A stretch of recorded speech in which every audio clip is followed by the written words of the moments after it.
This has to be the right way.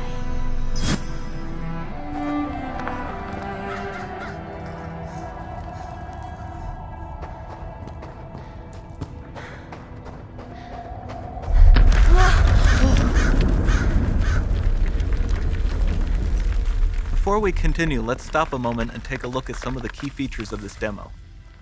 Much of what you see was built with Quixel Megascan assets, but instead of using the game versions, we used the cinematic versions, which would typically only be used in film. There are around 1 million triangles each, and thanks to virtual texturing, they all use 8K textures as well. Nanite can render an insane number of triangles very quickly.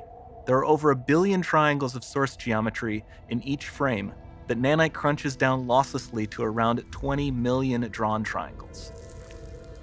What does that many triangles look like? This isn't noise. These are the triangles, each a different color. Most are so small that they look like noise. Nanite achieves detail down to the pixel, which means triangles are often the size of pixels. This amount of geometric detail requires shadows to be pixel accurate as well, and Nanite can do that too. Speaking of lighting, all of the lighting in this demo is completely dynamic, with the power of Lumen that even includes multi-bounce global illumination. No light maps, no baking here. Without GI, all of that beautiful lighting is gone. With Lumen enabled, we can move the light and the bounce changes instantly. Okay, let's keep going.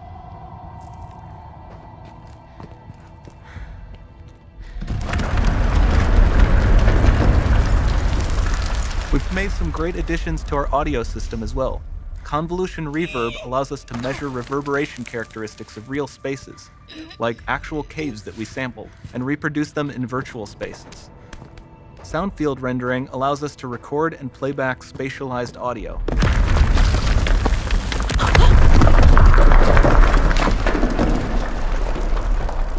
All of this adds up to a more immersive experience.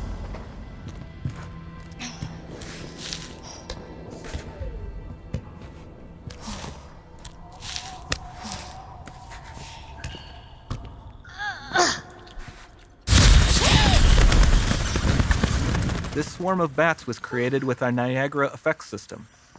Particles in Niagara can now talk to one another and understand their environment like never before.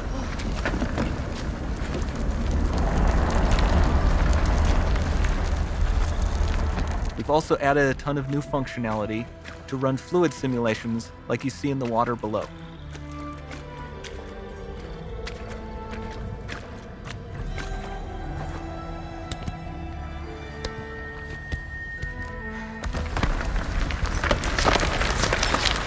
The demo runs on our Chaos Physics system.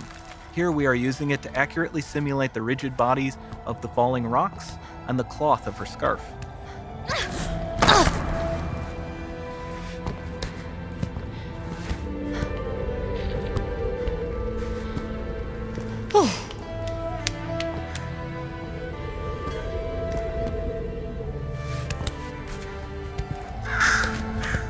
Now that the environment is so complex, we've needed to greatly improve our animation systems to adapt.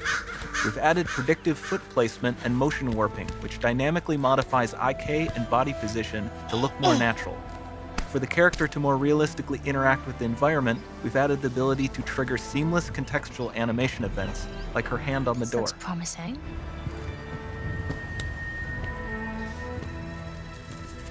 Dynamic GI is amazing, not just for speeding up iteration, but also for its impact on gameplay. Nice. Any light source can move while still having be. beautiful bounce lighting. Dynamic illumination means specular as well, which you can see on all the metal surfaces. You can even see the Niagara-powered bugs reacting to the light. Lumen not only reacts to moving light sources, but also changes in geometry.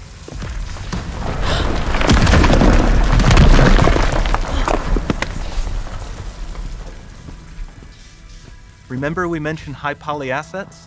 This statue was imported directly from ZBrush and is more than 33 million triangles. No baking of normal maps, no authored LODs.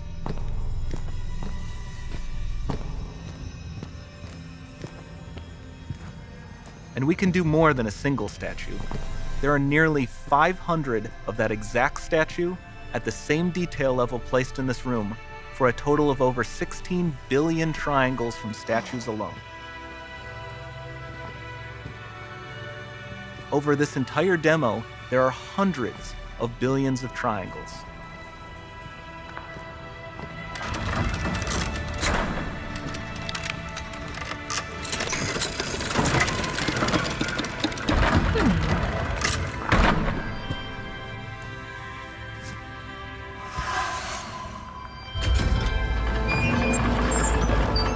So with Nanite, you have limitless geometry, and with Lumen, you have fully dynamic lighting and global illumination, all running on a PlayStation 5.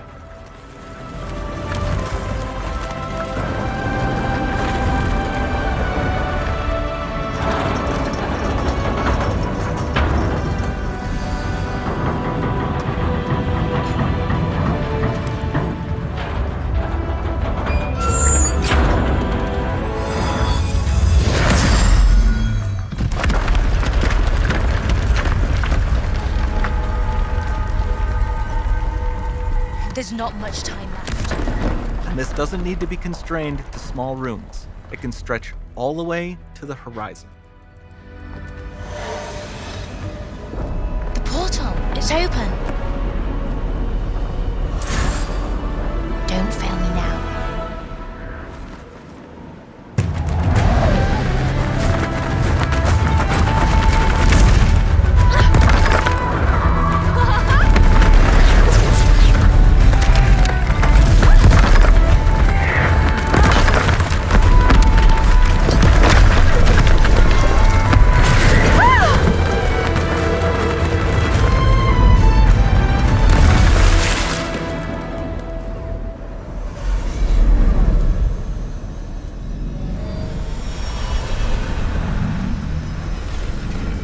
Time to see what's next.